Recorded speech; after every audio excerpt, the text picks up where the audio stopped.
puisqu'ils ont un ambassadeur chez nous, il faut qu'on s'entende.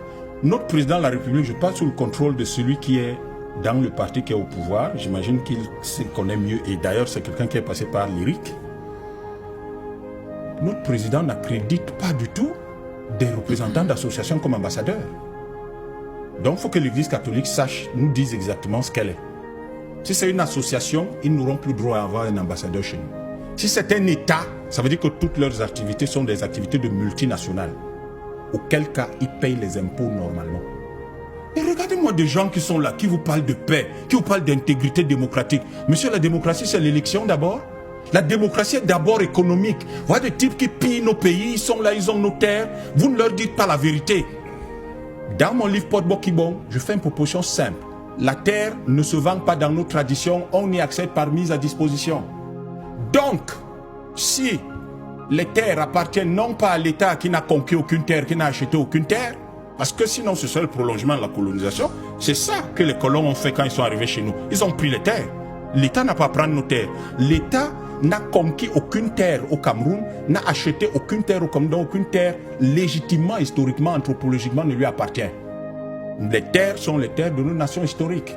Auquel cas, puisque vous pouvez faire valoir vos titres fonciers à la banque pour avoir de l'argent, alors nos terres, c'est notre capital, monsieur.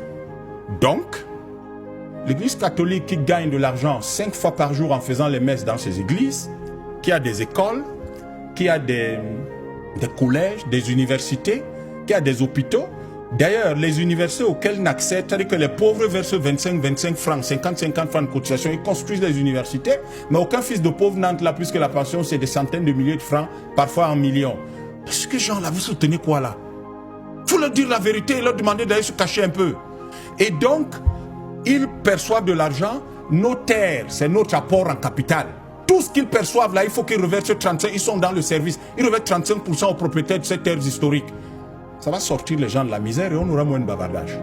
Vous venez de dire, ouais, le pays est pauvre, le pays est pauvre. L'Église catholique fait quel chiffre d'affaires chez nous? Sur nos terres, ils reversent combien à nos populations? Il faut leur dire la vérité, il faut leur parler sérieusement, arrêtez de faire des courbettes devant eux. Personne ne doit avoir peur de ces gens-là. Pas dans notre pays, pas dans le pays de Oumiobe. Des gens vivent sur nos terres, gagnent de l'argent, roulent carrosse et viennent bavarder, raconter que le peuple est pauvre. Mince, pourquoi ils ne reversent pas 35% au moins de ce qu'ils gagnent à nos peuples? Pourquoi ils ne font pas ça? Le peuple serait déjà un peu moins pauvre. Un peu moins pauvre. Alors eux, ils vivent, ils roulent carrosse ici et ils demandent à notre peuple d'aller au paradis.